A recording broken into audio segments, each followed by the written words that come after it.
It's my great pleasure to introduce our next keynote speaker in this afternoon, John Kwant. John spoke to us before as a keynote speaker 3 years ago when we were still online in the pandemic as the Global Director for Government Affairs as part of Ford. Now, today he is going to speak to us as the Executive Director for 5G Automotive Association, 5GAA. In this, we really, one thing I want to say that we're really glad that one of our friends served on this very important role in the profession. In this role, John represents the 5GAA's vision for connected and automated mobility and transport in the Americas. In his previous role, John served as I mentioned, as Ford Global Director of Government Relations for Mobility and Advanced Technologies. In this Washington, D.C. based role, he was responsible for advocating for federal positions on autonomous and connected vehicle regulatory matters, as well as urban mobility issues.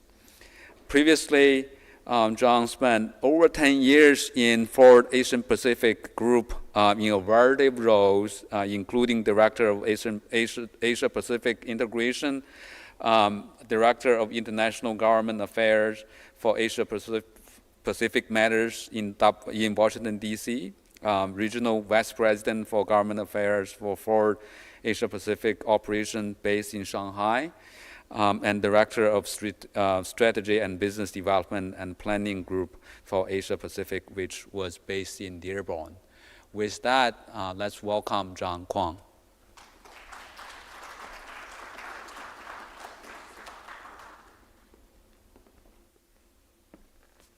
Good afternoon.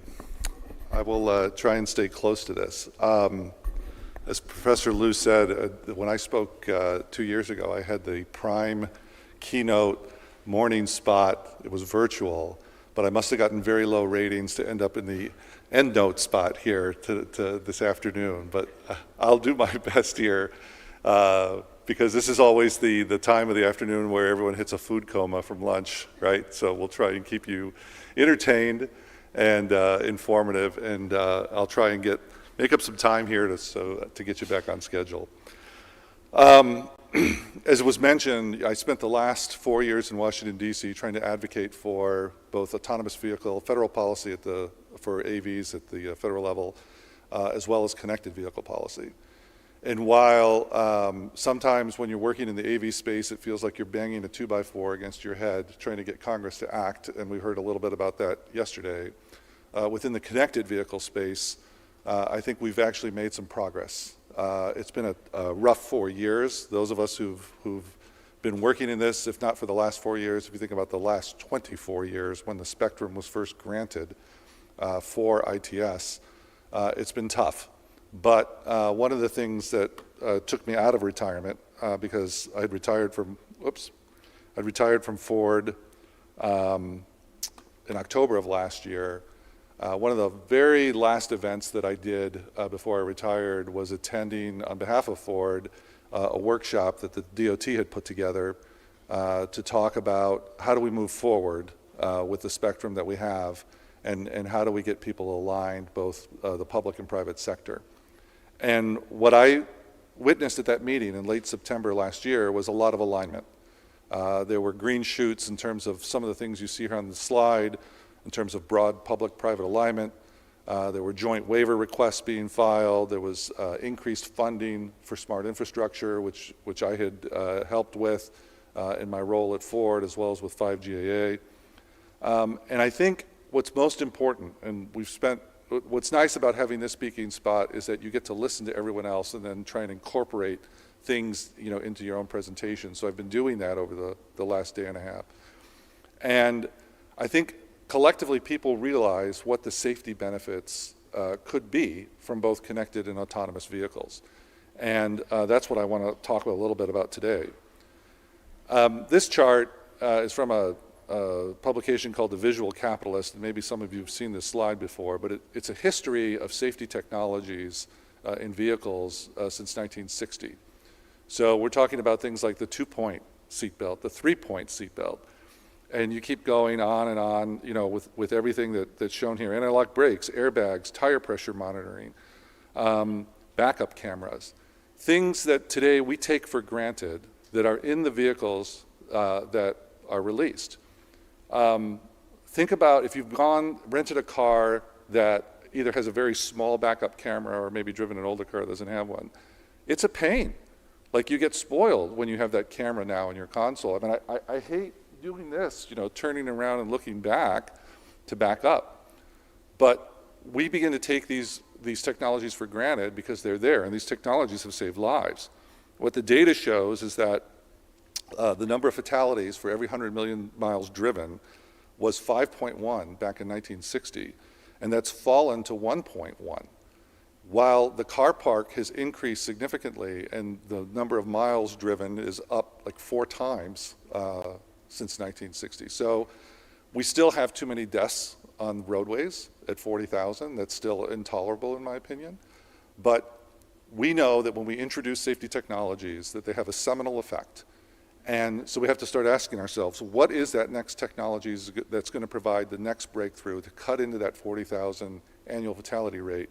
And I would argue it's probably connected vehicles, ADAS, and ultimately autonomy. That's what's going to get us the next big break. This is almost gratuitous for this audience because I don't need to tell you that these are the 3 major benefits of what connected vehicles can do. We talk a lot about safety, improved transportation safety. If vehicles can talk to one another, if they can talk to infrastructure, if they can talk to vulnerable road users, communicate their intent, communicate conditions, we will have safer roadways, we will have fewer incidents, we will have fewer fatalities. But because of that, we're also going to get better transportation efficiency. And this is mentioned, but it's not given as much attention as the safety piece, which I understand. But you think about better flow through cities, better flow through arterial roads. And all of that should lead to a lessened environmental impact because you're actually getting to your locations faster because congestion is better, there are accidents that aren't clogging things up, there are wreckages that aren't ending up in landfills. It's important that we look at these 3 things saying there is both a societal and a business case for connectivity. We have a long-term goal. My organization represents companies that, both companies, academic institutions, states and municipalities that want to deploy connected vehicle technology. And when I think about what our long-term vision is or what we should strive for, it should be ubiquity. And that is a very big goal. I mean, you're never going to get to 100% coverage. But if we don't strive to get the majority of new vehicles launched, a good portion of older vehicles retrofitted, infrastructure throughout not only cities but suburbs and rural entities, if we don't at least strive for that, we will be cutting short the benefit of this because I think we all know the network effect of these technologies can actually scale exponentially. So the more vehicles that are connected, the more that we're communicating with one another, the more data that we're gathering in terms of behaviors, the safer the operating environment can become. So this is a word that I'm going to introduce to my association's language, that this is what we should be striving for in terms of deployment of connected technologies. This is a very busy slide, and unlike the last one, which wasn't much of an eye chart with a 50-point font word on it. But this is some work that's still in process. It says draft in the corner, and it's something that my colleagues at 5GAA have been working on, actually in collaboration with folks at UMTRI. What you see here is a way to look at how functionality for connected vehicles might be deployed along 2 dimensions. One is automation and the level of automation of vehicles, and the other is how would these vehicles cooperate not only with other vehicles but with vulnerable road users and infrastructure. So if you start in the very lower left, you look at base level cases of functionality that would include hazard and traffic information, it would include basic safety messaging, excuse me, vulnerable road user awareness, and things like intersection safety. They're all operating more in a warning capacity than anything else. And then if you move to the right, we would use this technology and involve it at a system level to begin to share data so that we get to more dynamic interpretations as well as looking at objects that begin to deal with more complex variable road user interactions. One of the things that I often think about is that, let's say we achieve a level of connectivity where you've got 50% of pedestrians and cyclists and scooters and it's in cars. I'm wondering what the environment in that cockpit for a driver is going to feel like if all of a sudden these warning signals are going off all the time, right? Right now, it's kind of quiet and you can mediate what comes into the cockpit. But if all of a sudden you're getting pinged every time a bicyclist is close or there's a construction site coming up, we've got to be concerned with information overload as well. And it's another thing that we're probably not talking about and maybe is worth, a future research topic at some point. What is the threshold in terms of warning indicators for a driver if, in fact, this technology gets as pervasive as I hope it does? If you move up then, in terms of level of automation here, we're looking at more complex data collection.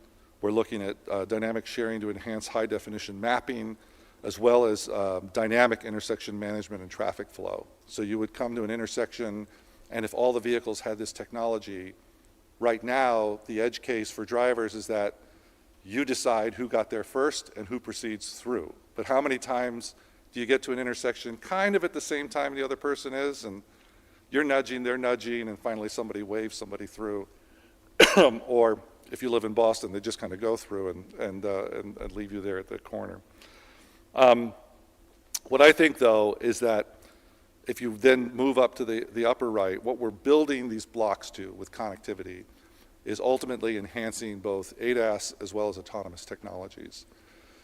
I used to get the question quite often in my old role, when did I see autonomous vehicles becoming most prevalent and taking over the roadways? And I would argue that that's going to happen when we have more connectivity, because without connectivity, and some of you may have heard me refer to this as the fifth sense on an AV, because today we have LiDAR, radar, photo, telemetry. Once you add connectivity, you add a way for those vehicles to talk to one another and to talk to infrastructure that today may or may not be utilized. And I saw on one of the posters that this is actually a study from one of the students, one of the research projects. Think about a taxi cab in New York if it was autonomous, and it would have to pull out from the curb when you have very aggressive drivers there in terms of cab drivers or commercial truck drivers, delivery pikes. It's going to be very hard without some level of interaction with the other vehicles for that vehicle to kind of come out. An AV reverts to safety, and it's not going to proceed until there's an open lane. But if no one wants to give it an open lane, what's the referee then that's going to orchestrate that system? So that's where I think connectivity will further enhance ADAS, will further enhance autonomy. So I've gone through quite a bit of material. I've been back out of retirement now for about a week and a half. I was the chair of the task force for this organization, the U.S. task force, and I think it's one of the reasons they asked me to come back. And as I mentioned earlier, I came back because I think we're at a point where we can actually get this over the goal line. I tell people I felt like we got the ball to the red zone, in terms of a football analogy, and we're about to score. And I truly feel that there's safety benefits here, and I want to be on the field with the team when we score, and then begin to build the use cases and that flywheel for deployment so that we see the benefits of this. So with that, I don't know if I can take any questions because I know we're over time, and I actually have to go, but Calvin, I'll let you decide. All right, so if there's one, maybe two questions, and then I'll see. Yes?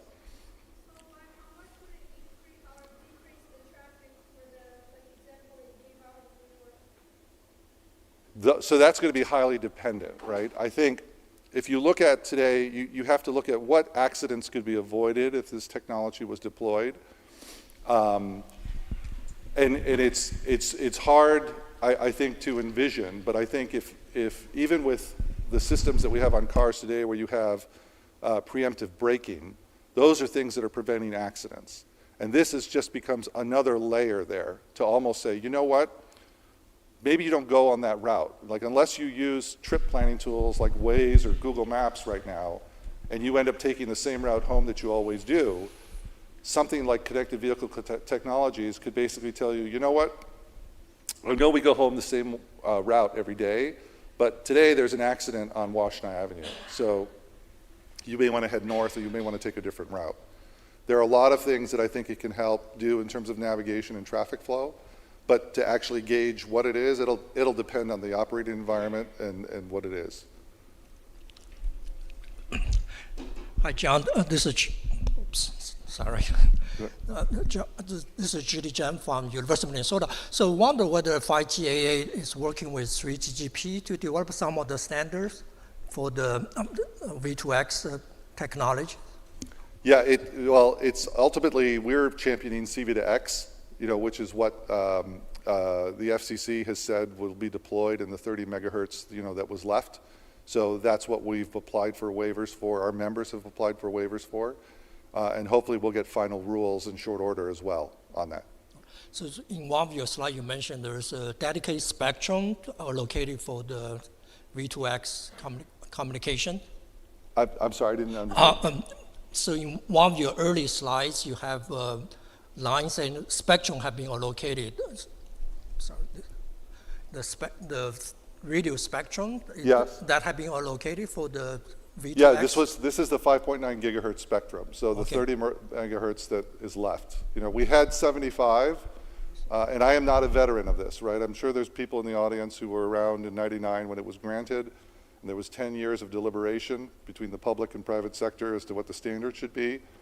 And then there was a delay in deployment for a lot of reasons, and then there was, when that spectrum became very valuable to folks like cable companies, they wanted it, and we weren't using it, and so the term that they would throw around is that that area had remained fallow for a long time, right?